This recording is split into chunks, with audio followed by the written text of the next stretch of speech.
శ్రీమాత్రే నమః. ఈరోజు భగవద్గీత 11వ అధ్యాయం పారాయణ వల్ల వచ్చే ప్రతిఫలాన్ని తెలుసుకుందాం. వెరీ వెరీ వెరీ ఇంపార్టెంట్ అన్నమాట. ఇది 11వ అధ్యాయం. మేఘాంతర అనే ప్రదేశంలో ఒకతను నివసిస్తూ ఉండేవాడు. ఆ ప్రదేశంలో చాలా ఫేమస్ అయినటువంటి దేవాలయం ఉంది. ఆ దేవాలయంలో ఆరాధ్య దైవం వచ్చేసి జగదీశ్వరుడు. అక్కడ పూజ చేస్తూ ఉండేవాడు ఒక అతను. అతని పేరు సునంద అనేటువంటి బ్రాహ్మణుడు. ఆ జగదీశ్వరుణ్ణి చాలా చక్కగా ప్రార్థిస్తూ ఉండేవాడు. బ్రహ్మచారి, పూజలు చేస్తూ ఉంటాడు, తపస్సు చేస్తూ ఉంటాడు. 11వ అధ్యాయం పరమ ధార్మికంగా జీవిస్తూ ఉంటాడనమాట. అతను ఎప్పుడూ 11వ అధ్యాయం విశ్వరూప యోగాన్ని ఎప్పుడు పారాయణ చేస్తూ ఉంటాడు. ఒకానొకప్పుడు అక్కడ ఉన్నటువంటి వాళ్ళందరూ కలిసి యాత్రకు వెళ్ళారనమాట. యాత్రకు ఇంకా తిరిగి బయటికి వచ్చేటప్పుడు సాయంత్రం చీకటి అయ్యింది. అక్కడ సరే ఇంత చీకట్లో ప్రయాణం ఎందుకు అనుకొని ఒక ప్రదేశంలో వివాహ మండపం అనేటువంటిది ఉండేదన్నమాట.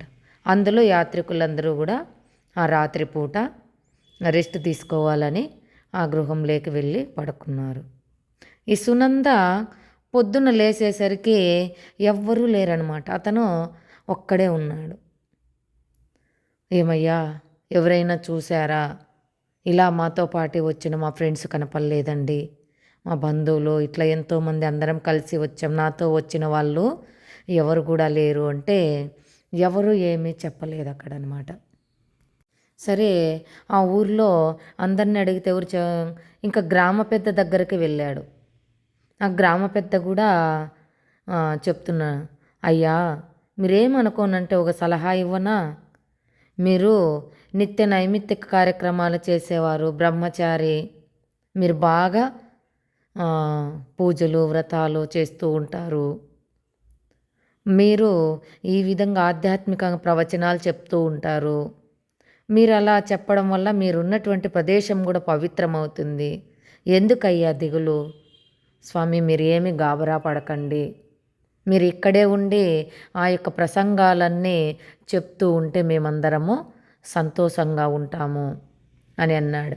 అలా ఆ యొక్క సునంద అనేటువంటి బ్రాహ్మణుడు ఆ ఊర్లో ఉన్న వాళ్ళందరికీ ఈ ఉపన్యాసాలు ఇవన్నీ చెప్తూ నిత్యము త్రిసంధ్యలలో భగవద్గీత పారాయణ 11వ అధ్యాయాన్ని పారాయణ చేసేవాడనమాట.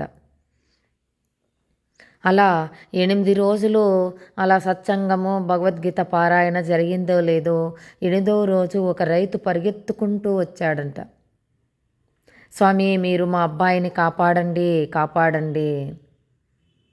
వచ్చి, అయ్యో ఏంటయ్యా ఇది, నేనేమి మంత్రకాడిని కాదు, తంత్రకాడిని కాదు, నేను బ్రహ్మదేవుణ్ణి కాదు, కాపాడేంత శక్తి నాకు లేదు అని చెప్తాడనమాట.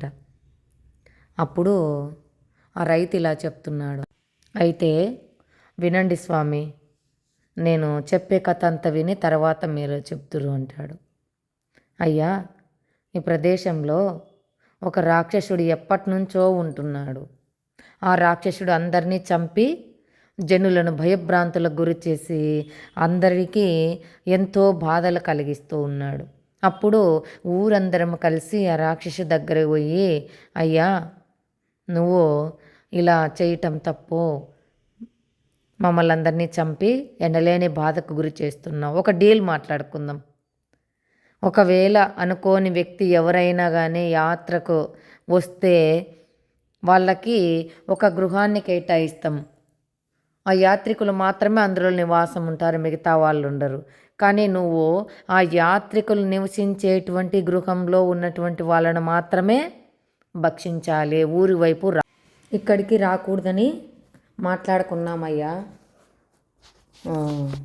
అలాగే మీతో పాటు వచ్చిన వాళ్ళందరినీ కూడా ఆ రాక్షసుడే తినేసి ఉంటాడు. అలాగే మా యొక్క కుమారుడు కూడా పూర్వము ఒకసారి వాళ్ళ స్నేహితులు అక్కడికి వచ్చారనమాట. కొంతమంది స్నేహితులు వచ్చేసరికి వాళ్ళ యాత్రికులు ఉండేటువంటి స్థానానికి వాళ్ళను పంపించాడు.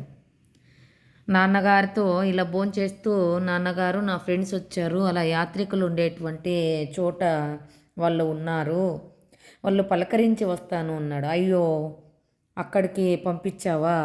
అక్కడికి పోతే ఇంకేమైనా ఉందా? ఇంకెక్కడ మీ ఫ్రెండ్స్? ఈ పాటికి రాక్షసుడు భక్షించి ఉంటాడు అని ఎంతో తపన పడుతూ బాధపడుతూ, అయ్యో నాన్నగారు, మీరు ముందే ఎందుకు చెప్పగలేదు? ఇవాళ నీ వల్ల నా స్నేహితుల వాళ్ళ ప్రాణాలు పోగొట్టుకుంటున్నాను, కాబట్టి వాళ్ళని రక్షించుకోవాలి, నేను ఇప్పుడే వెళ్తానని వెళ్తాడు. అక్కడికి వెళ్ళేసరికి ఆ పాటికి వాళ్ళందరినీ భక్షిస్తూ ఉంటాడు. అతన్ని చూసి అతన్ని కూడా భక్షించేశాడనమాట. ఎందుకంటే నువ్వు ఒక నియమం పెట్టావు, గ్రామవాసుల్ని తినను అన్నావు, కాబట్టి మా పుత్రుని మాకు తిరిగి ఇవ్వు అని అక్కడ ఉన్న వాళ్ళందరూ కూడా వేడుకుంటారు. అలా చేయలేను, నేను అంత శక్తి నాకు లేదు, బ్రతికించే శక్తి నాకు లేదు అని తినే అంత వరకే తెలుసు. కానీ లేదు, ఏదో ఒకటి మా బిడ్డనిస్తావా, లేదంటే ఏదో ఒక ఉపాయం చెప్పండి, ఎలా బ్రతికించుకోవాలో చెప్పండి అని అంటాడు. అయితే విను, ఇక్కడికి సునంద అనే బ్రాహ్మణుడు అతను వస్తాడు. అతను వేదశాస్త్ర పారాయణ పారంగతుడు. అతడు వస్తే గనక అతని వల్ల వేదం చదివిస్తే అప్పుడు నాకు మోక్షం కలుగుతుంది అని అంటాడు. ఈ సునంద బ్రాహ్మణుని ఇలా జరిగిందయ్యా కథ, ఆ రాక్షసుడు అలా విన్నవించాడు, నీ పేరే కదా సునంద, అందుకే నేను సునంద ఎక్కడ ఉన్నాడని వెతుక్కుంటూ వచ్చాను. నువ్వు వచ్చి ఎలాగైనా నువ్వేం చదువుతావో, నువ్వేదో చేస్తావంట కదా పారాయణ, దానివల్ల మాకు కలుగుతుంది అన్నాడు. సరే అని చెప్పేసి అప్పుడు ఆ రాక్షసుడు ఉన్నటువంటి చోటుకు వీళ్ళందరూ వెళ్ళి అక్కడ కూర్చొని పూర్వోక్త ప్రకారంగా దేవుణ్ణి పూజించి అక్కడ 11వ అధ్యాయము పారాయణ చేస్తారనమాట. 11వ అధ్యాయము పారాయణ చేసేతలకే అక్కడ ఎప్పుడైతే చేశారో దివ్యమానవ శరీరులుగా చతుర్బాహువులతో ప్రత్యక్షమయ్యారంట. అలా ప్రత్యక్షం అతనితో పాటు ఉన్న వాళ్ళందరూ కూడా ఆ యొక్క దివ్య శరీరులుగా తయారయ్యి ప్రత్యక్షమయ్యారనమాట. ఆ విధంగా ప్రత్యక్షమయ్యేసరికి అక్కడికి పుష్పక విమానము వైకుంఠధామం నుంచి విష్ణుమూర్తి పంపాడను. అందరూ కూడా ఒకటే మాదిరిగా మారిపోయారు. ఆ విధంగా ఒకటే రకంగా మారిపోయేసరికి మోక్షానికి వెళ్ళడానికి సంసిద్ధులు అవుతున్నారు. అప్పుడు అందరూ ఒకే రూపం పోల్చుకోలేకపోయాడు. నా కుమారుడు, ఈ రైతు అడుగుతున్నాడు, సో నా కుమారుడు బ్రతికాడా లేదా, ఇక్కడ ఉన్నాడా లేదా, ఆ విషయం నాకు తెలియట్లేదు అని అందరినీ వేడుకుంటే అప్పుడు నాన్నగారు, నేను బ్రతికే ఉన్నాను, నేను ఇక్కడ ఈ రూపంలో నువ్వు కనుక్కోలేకపోతున్నావు. ఆగండి, అయితే నువ్వు వెళ్ళకనైనా వైకుంఠధామానికి, నిన్న ఇంత చేసి పారాయణ చేపించి ఇంత అడిగి ఇంత కష్టపడింది నువ్వు బ్రతికించుకోవడం కోసమే, కాబట్టి నువ్వు ఇక్కడికే ఉండిపో అని అడుగుతాడనమాట. అప్పుడు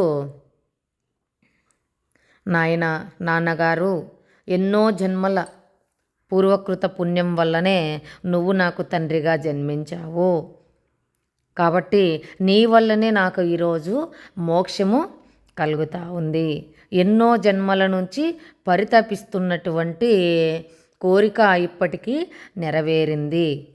అంటే నువ్వు ఈ జన్మలో నాకు తండ్రివి, అంటే పరమపితామహుడైనటువంటి వైకుంఠనాథుని దగ్గరికి చేరుకోవాలి. నేను జన్మల నుంచి నా అసలైనటువంటి సృష్టికంతటికి మూలము ఆధారమైనటువంటి ఆ యొక్క పరమాత్మ తండ్రిని చేరుకోవాలన్నదే నా యొక్క తపన. కోటి జన్మలు ఎత్తినా కూడా మళ్ళీ ఇప్పుడు చేజార్చుకుంటే మళ్ళీ రాదు. ఈ భూమి అనేది మనము అతిథులము. ఇది మన లోకం కాదు, ఇది శాశ్వతమైనది కాదు. ఈ భూమి అన్నది ఒక పాఠశాల. ఇక్కడ మనము ఆధ్యాత్మిక జ్ఞానాన్ని నేర్చుకోవడానికే మనం ఇక్కడికి వచ్చాము.